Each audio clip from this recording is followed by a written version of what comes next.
Hello everyone, welcome to UP online coaching. UP online coaching के इस channel पर जैसा कि आपको पता है यूपी टेट का मैं सिलेबस कवर करवा रहा हूं। उसी अनुक्रम में पर्यावरण का मैंने previous year paper UP TET का सॉल्व करवा दिया है। पूरा 2011, 2013, 2014, 15, 16, 17, 18, 19 में जो भी पेपर हुआ था पर्यावरण का, हालांकि पेपर तो कंप्लीट होता है, उसमें से पर्यावरण वाला पार्ट मैंने कवर करवा दिया है। और बेस्ट 500 क्वेश्चन की सीरीज भी मैं अपने चैनल पर अपलोड कर चुका हूं दोस्तों। आज से मैं एक सीरीज चलाने जा रहा हूं। इस सीरीज में क्या होगा कि परिषदीय पुस्तक जो SCERT की बुक है उसमें जो पर्यावरण के महत्वपूर्ण क्वेश्चन हैं और एग्जाम में फ्रिक्वेंटली पूछे जाते हैं उनको लेकर मैं आया हूं। और इस सीरीज के द्वारा मैं पर्यावरण कक्षा 3, 4, 5, 6, 7, 8 तक का जो पर्यावरण की पुस्तक है उसमें जो इंपॉर्टेंट क्वेश्चन है उसको लेकर आया हूं। क्योंकि कभी कभी क्या होता है, PNP कहती है कि हम क्वेश्चन कहाँ से बनाएंगे, SCERT की बुक से बनाएंगे, या जो आंसर जांच करेंगे उसका रेफरेंस किसको मानेंगे, SCERT की बुक को मानेंगे। अर्थात परिषदीय पुस्तकों को ही आधार मान करके उत्तर की जांच की जाएगी। इस वीडियो में मैं क्वेश्चन को ज़्यादा डिटेल में नहीं बताऊंगा, हालांकि उत्तर मैं आपको बतलाते चलूंगा। लेकिन पिछले वीडियो में आपने हमारे देखा होगा कि मैं हर क्वेश्चन के चारों ऑप्शन को बढ़िया से संदर्भित कर करके उसकी व्याख्या मैंने किया है। इसमें उतना समय नहीं लूंगा, केवल क्वेश्चन प्रैक्टिस के रूप में इसे आप देखिए। तो विलंब न करते हुए बढ़ते हैं आज के पहले क्वेश्चन पर। राष्ट्रीय पर्यावरण अभियांत्रिकी शोध संस्थान अवस्थित है। राष्ट्रीय पर्यावरण अभियांत्रिकी शोध संस्थान कहाँ पर है दोस्तों? तो यह है नागपुर में। इसे इंग्लिश में बोलते हैं नीरी। नीरी आप जान लीजिए, फुल फॉर्म जानना आवश्यक आपके लिए नहीं है। नीरी बोलते हैं इंग्लिश में। नीरी कहाँ पर है? तो नीरी नागपुर में है। राष्ट्रीय पर्यावरण अभियांत्रिकी शोध संस्थान महाराष्ट्र राज्य में नागपुर दोस्तों पड़ता है। नीरी भारत सरकार के विज्ञान एवं प्रौद्योगिकी मंत्रालय के अधीन कार्य करता है। विज्ञान एवं प्रौद्योगिकी मंत्रालय के अधीन कार्य करता है नीरी। बढ़ते हैं अगले प्रश्न पर। NEA का पूर्ण रूप क्या है? अर्थात NEA का फुल फॉर्म क्या है? तो NEA का फुल फॉर्म है दोस्तों national environment authority. National environment authority, Hindi में इसे बोल सकते हैं राष्ट्रीय पर्यावरण प्राधिकरण। राष्ट्रीय पर्यावरण प्राधिकरण, हालांकि इसका पूरा नाम राष्ट्रीय पर्यावरण अपीलीय प्राधिकरण यानी NEAA है इसका पूरा नाम। लेकिन अब क्वेश्चन में ये NEAA करके नहीं आता है। क्वेश्चन में कैसे आता है? NEA का पूर्ण रूप है। तो NEAA यानी राष्ट्रीय पर्यावरण अपीलीय प्राधिकरण का गठन वन व पर्यावरण मंत्रालय के द्वारा किया गया है। वन व पर्यावरण मंत्रालय के द्वारा दोस्तों इसका गठन किया गया है। इसे किस अधिनियम के तहत गठित किया गया था? तो इसे राष्ट्रीय पर्यावरण अपीलीय प्राधिकरण अधिनियम 1997 के तहत स्थापित किया गया था, ताकि पर्यावरण संरक्षण अधिनियम 1986 जो है उसको सही से अप्लाई किया जा सके। उसका काफ़ी लंबा प्रोसीजर है, उसमें जाने की आवश्यकता नहीं है। बढ़ते हैं अगले प्रश्न पर। अगला प्रश्न क्या है दोस्तों? विश्व मौसम विज्ञान संगठन का मुख्यालय कहाँ पर है? विश्व मौसम विज्ञान संगठन को इंग्लिश में बोल सकते हैं एब्रीविएशन में WMO, World Meteorological Organization. WMO World Meteorological Organization का मुख्यालय कहाँ पर है? जिनेवा में है। यह ऐसा संगठन है, विश्व मौसम विज्ञान संगठन, जो कि फॉरकास्टिंग करता है, मीन्स पूर्वानुमान लगाता है कि कल बारिश होगी, टेम्परेचर कितना रहेगा, इन सब चीज़ों के बारे में। और जिनेवा कहाँ पर है? तो जिनेवा दोस्तों जिनेवा स्विट्जरलैंड में है। जिनेवा कहाँ पर है? स्विट्जरलैंड में। बढ़ते हैं अगले प्रश्न पर। UNEP का मुख्यालय कहाँ पर है? United Nation Environmental Programme. इसकी स्थापना 1972 में हुई थी। 1972 में कैसे हुई थी? तो मानव पर्यावरण पर पहला कोई भी अंतर्राष्ट्रीय सम्मेलन जो हुआ था वह स्टॉकहोम में हुआ था 1972 में। उसी सम्मेलन में इसकी स्थापना कर दी गई थी। संयुक्त राष्ट्र पर्यावरण कार्यक्रम, संयुक्त राष्ट्र पर्यावरण कार्यक्रम की स्थापना कर दी गई थी 1972 में। इसका मुख्यालय है दोस्तों नैरोबी में। इसका मुख्यालय कहाँ पर है? तो इसका मुख्यालय है नैरोबी में। तो विकल्प सही है सी। नैरोबी कहाँ पे है? तो नैरोबी दोस्तों केन्या में है। नैरोबी कहाँ पर है? केन्या में। और केन्या अफ्रीका महाद्वीप का एक देश है। बढ़ते हैं अगले प्रश्न पर। EPA का पूर्ण रूप क्या है? इसके पहले मैंने NEA पूछा था, अब EPA का पूर्ण रूप क्या है? EPA का पूर्ण रूप है environmental protection agency. Environmental protection agency.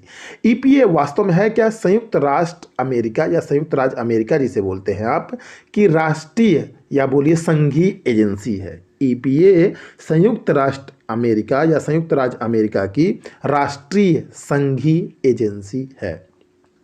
बढ़ते हैं अगले प्रश्न पर। पर्यावरण सुरक्षा अधिनियम को किस अन्य नाम से जाना जाता है? पहले तो ये जानिए, पर्यावरण सुरक्षा अधिनियम कब पारित हुआ था? 1986 में। वन्यजीव संरक्षण अधिनियम 1972 में। वन संरक्षण अधिनियम 1980 में। मैं जितनी बार पर्यावरण संरक्षण अधिनियम का नाम लेता हूं उतनी बार मैं आपको वन्यजीव संरक्षण अधिनियम 1972 भी बतलाता हूं, वन संरक्षण अधिनियम 1980 भी बतलाता हूं। तो इसे छाता विधान के नाम से दोस्तों जाना जाता है। पर्यावरण सुरक्षा अधिनियम या पर्यावरण संरक्षण अधिनियम 1986 में भारत सरकार के द्वारा पारित किया गया था। इस अधिनियम को छाता विधान को इंग्लिश में बोलते हैं अम्ब्रेला लेजिस्लेशन। अम्ब्रेला लेजिस्लेशन छाता विधान के रूप में जाना जाता है। वर्ष 1972 में स्टॉकहोम में आयोजित संयुक्त राष्ट्र के प्रथम मानव पर्यावरण सम्मेलन के निर्णयों को अप्लाई करने के लिए या कार्यान्वित करने के उद्देश्य से भारत सरकार ने पर्यावरण संरक्षण अधिनियम 1986 में पारित किया था। बढ़ते हैं अगले प्रश्न पर। नेशनल ग्रीन ट्रिब्यूनल भारत सरकार द्वारा स्थापित किया गया था। जिस बच्चे ने SERT की बुक पढ़ी होगी, SERT पर्यावरण की बुक पढ़ी होगी, या कह सकते हैं परिषदीय पुस्तक जो है उत्तर प्रदेश की, उसकी बुक पढ़ी होगी, उनके सामने ये सारे प्रश्न जरूर गुजरे होंगे किसी न किसी टॉपिक में, प्रश्नानुसार नहीं लेकिन टॉपिक में। तो नेशनल ग्रीन ट्रिब्यूनल भारत सरकार द्वारा स्थापित किया गया था 2010 में। हालांकि ये विकल्प के रूप में मैं बना सकता था, लेकिन PDF बनाने में काफ़ी टाइम लगता दोस्तों। नेशनल ग्रीन ट्रिब्यूनल जिसे NGT बोलते हैं की स्थापना भारत सरकार द्वारा 18 अक्टूबर 2010 को हुई थी। किस एक्ट के तहत? क्योंकि किसी भी संस्था का जो इस्टेब्लिशमेंट होता है वो किसी न किसी एक्ट के तहत होता है। तो नेशनल ग्रीन ट्रिब्यूनल एक्ट 2010 के अधीन की गई थी। इसके द्वारा पर्यावरण संरक्षण, वन एवं अन्य प्राकृतिक संसाधनों से संबंधित मामलों का निपटारा दोस्तों किया जाता है। National green tribunal. बढ़ते हैं अगले प्रश्न पर। हरित विकास पुस्तक के लेखक कौन है? हरित विकास पुस्तक के लेखक, हरित विकास को इंग्लिश में बोलते हैं ग्रीन डेवलपमेंट। ग्रीन डेवलपमेंट पुस्तक के लेखक कौन है? तो इसके लेखक हैं WM एडम्स। WM एडम्स इस पुस्तक के लेखक हैं। प्राकृतिक कृषि के अन्वेषक हैं। प्राकृतिक कृषि के अन्वेषक हैं दोस्तों मसानोबु फुकुओका। मसानोबु फुकुओका प्राकृतिक कृषि के अन्वेषक कहे जाते हैं। अब मसानोबु फुकुओका कहाँ के थे? तो मसानोबु फुकुओका जापानी किसान थे और दार्शनिक भी थे, यानी जापान के थे। मसानोबु फुकुओका, इन्होंने नेचुरल फार्मिंग की खोज की थी, यानी प्राकृतिक कृषि की खोज की थी। बढ़ते हैं अगले प्रश्न पर। पर्यावरण के लिए ग्रीन आर्मी किसने तैयार किया था? यह मैं अपने पिछले वीडियो में भी एक बार बतला चुका हूं कि पर्यावरण संरक्षण के लिए ऑस्ट्रेलिया देश ने ग्रीन आर्मी को लॉन्च किया था। इसमें करीब 15,000 सिपाहियों को भर्ती किया गया था पर्यावरण संरक्षण या पर्यावरण के प्रति जागरूकता फैलाने के लिए। बढ़ते हैं अगले प्रश्न पर। पलाची माड़ा जो पर्यावरण की अपार क्षति के कारण चर्चा में था, अवस्थित है। अब आपको कमेंट में ये बताना है पलाची माड़ा में किस टाइप का पर्यावरण हरासमेंट हुआ था। पलाची माड़ा कहाँ पर है? तो पलाची माड़ा केरल में है। केरल चर्चा में था हाल ही में, अभी 2-4-10 साल पहले की बात है, इसी डिकेड की बात है, 2010 से 2020 की बात है। पलाची माड़ा काफ़ी चर्चा में था, पर्यावरण की काफ़ी क्षति हुई थी वहाँ पर पलाची माड़ा में। पलाची माड़ा कहाँ पर है? केरल में है। केरल में एक जिला है दोस्तों पलक्कड़ जिले में स्थित एक छोटा सा गांव है जिसका नाम है पलाची माड़ा। बढ़ते हैं अगले प्रश्न पर। विश्व पर्यावरण दिवस मनाया जाता है 5 जून को। एक प्रश्न और आता है, विश्व पर्यावरण दिवस 5 जून को कब से मनाया जाता है? 1973 से मनाया जाता है। 1973 को मनाया जाएगा। इसका निर्णय कब किया गया था? इसका निर्णय 1972 में किया गया था, जब मानव पर्यावरण पर पहला अंतर्राष्ट्रीय सम्मेलन 5 जून से 18 जून 1972 के बीच में आयोजित किया गया था। तो 5 जून 1972 को मानव पर्यावरण पर कोई भी पहला अंतर्राष्ट्रीय सम्मेलन हुआ था। इसी कारण से 5 जून को प्रतिवर्ष मनाए जाने की घोषणा उसी सम्मेलन में कर दी गई थी, स्टॉकहोम सम्मेलन में। और 1973 से प्रत्येक वर्ष 5 जून को विश्व पर्यावरण दिवस मनाया जाता है। 1973 में ही भारत का राष्ट्रीय पशु घोषित किया गया था दी बंगाल टाइगर को को घोषित किया गया था। उसके पहले 1973 के पहले भारत का राष्ट्रीय पशु लायन था, यानी शेर था, सिंह शेर था, लेकिन 1973 में ही इसकी घोषणा की गई थी कि भारत का राष्ट्रीय पशु अब रहेगा टाइगर। और किसके तहत की गई थी? प्रोजेक्ट टाइगर की शुरुआत भी 1973 में की गई थी। प्रोजेक्ट टाइगर की शुरुआत भारत के पहले नेशनल पार्क उत्तराखंड में है, उसे पहले हैली नेशनल पार्क बोलते थे, अब उसका नाम मैं भूल रहा हूँ, अगर ऑप्शन आए तो। अब उसका नाम है दोस्तों, हैली नेशनल पार्क था, जिम कॉर्बेट नेशनल पार्क अब वर्तमान में उसका नाम है, जो भारत का पहला नेशनल पार्क है। 1936 में उसकी स्थापना हुई थी। उसी नेशनल पार्क से प्रोजेक्ट टाइगर की शुरुआत की गई थी। बढ़ते हैं अगले प्रश्न पर। पारिस्थितिकी अस्थायी मितव्ययिता यह किस आंदोलन का नारा है? पारिस्थितिकी अस्थायी मितव्ययिता है, यह किस आंदोलन का नारा है दोस्तों? तो पारिस्थितिकी अस्थायी मितव्ययिता है, यह आंदोलन चिपको आंदोलन का नारा है। चिपको आंदोलन सुंदरलाल बहुगुणा, चंडी प्रसाद भट्ट इससे एसोसिएटेड थे। चिपको आंदोलन की शुरुआत उत्तराखंड में 1973 में की गई थी। 1973 में गौरा देवी भी इसी आंदोलन से एसोसिएटेड थी। अब चिपको आंदोलन में था क्या? चिपको आंदोलन पादपों के संरक्षण से संबंधित था। ध्यान दीजिएगा, पादप संरक्षण से चिपको आंदोलन संबंधित था, क्योंकि पेड़ों को संरक्षित करने के लिए इस आंदोलन को चलाया गया था, अर्थात पेड़ों की कटाई के विरोध में इस आंदोलन को चलाया गया था। चिपको आंदोलन संबंधित है पादप संरक्षण से। आंसर क्या होगा? चिपको आंदोलन किससे संबंधित है? पादप संरक्षण से। विकल्प में बहुत कुछ रह सकता है, घड़ियाल परियोजना से, बाघ परियोजना से, पादप प्रजनन से, या पादप संरक्षण से, या पादप डिफॉरेस्टेशन से, ऐसे ऑप्शन में रह सकता है, लेकिन पादप संरक्षण इज करेक्ट आंसर। पारिस्थितिकी पदछाप के माप की इकाई है, पारिस्थितिकी पदछाप के माप की इकाई है भूमंडलीय हेक्टेयर। प्रश्न ये उठता है पारिस्थितिकी पदछाप क्या है? यहाँ चाप नहीं होगा, छाप होगा। 6 पदछाप क्या है?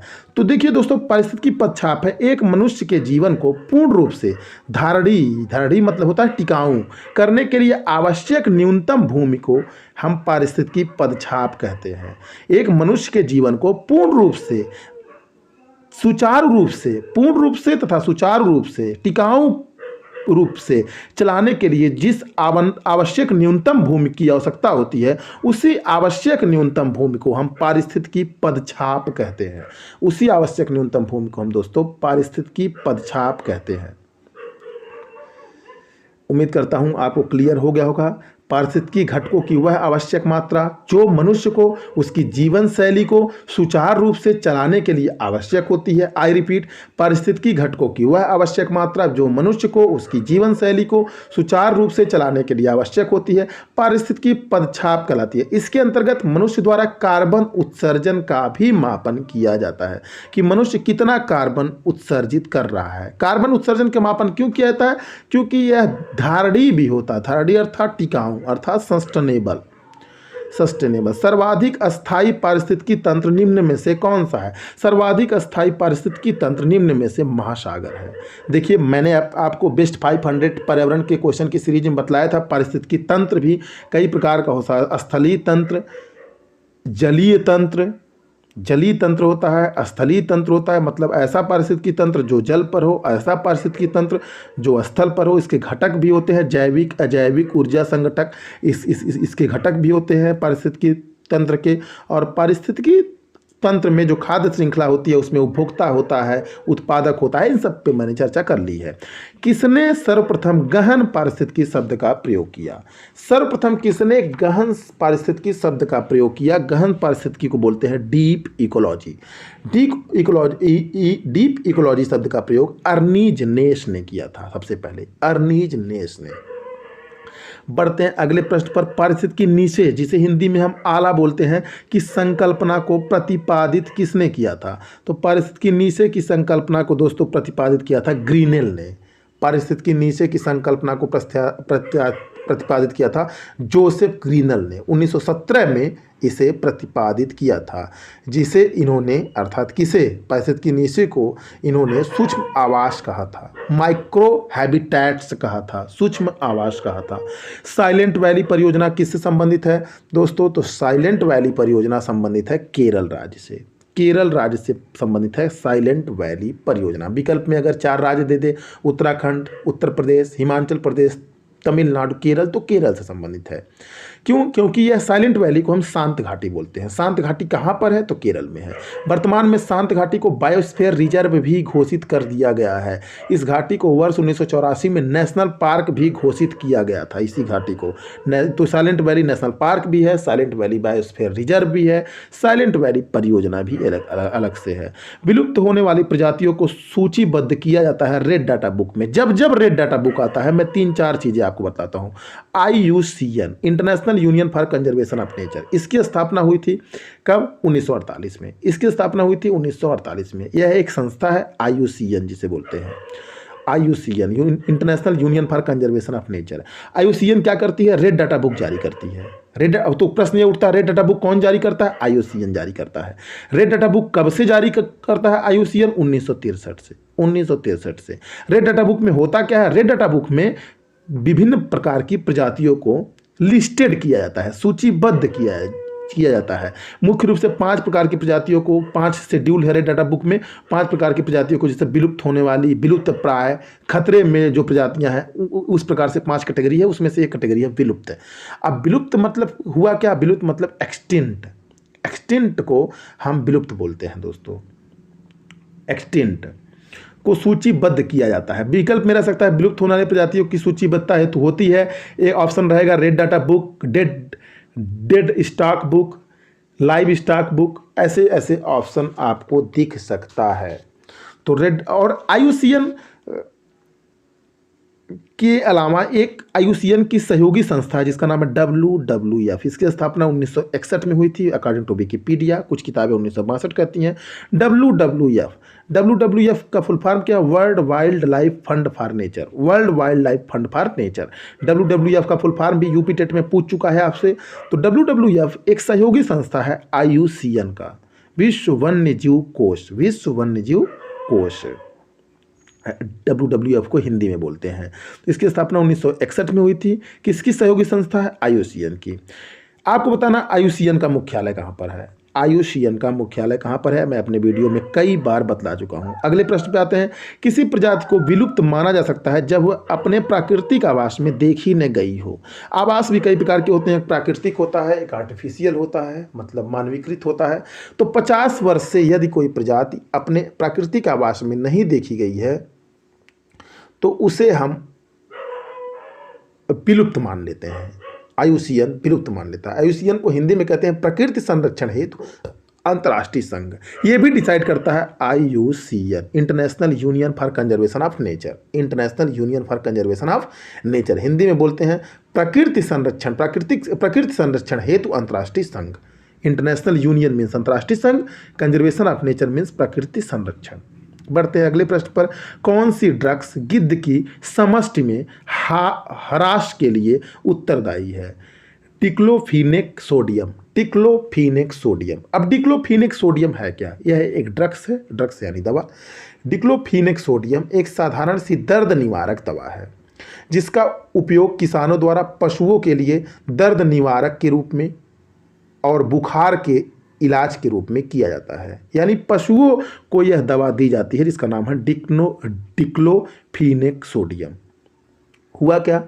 दरअसल जब डिक्लोफिनेक सोडियम के उपयोग के दौरान पशु मर जाता है और उसी मरे हुए पशु का मांस गिद्ध एक बार भी खा लेता है तो 30 दिन के भीतर, फिर से रिपीट कर रहा हूँ, यदि डिक्लोफिनेक सोडियम के उपयोग के दौरान, ऐसा नहीं है कि इसकी वजह से पशु मर जाता है, ऐसा बिल्कुल नहीं है। यह एक दवा है जो पशु के बुखार को ठीक करने के लिए और उसके दर्द का निवारण करने के लिए दिया जाता है अगर पशु दर्द में है। और उस समय अगर संजोग से पशु मर जाता है तो होता क्या है दोस्तों, और उस पशु को कोई भी गिद्ध खा लेता है तो 30 दिन के भीतर उसकी मृत्यु हो जाती है। किसकी? गिद्ध की। पशुओं के लिए हानिकारक नहीं है लेकिन गिद्ध के लिए हानिकारक है।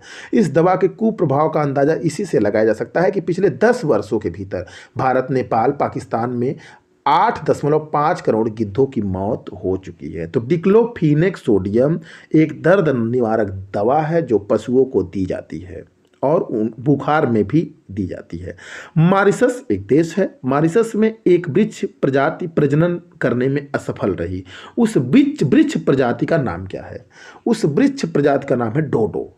ध्यान दीजिएगा, वृक्ष प्रजाति। डोडो एक वृक्ष की प्रजाति है। मॉरिशस में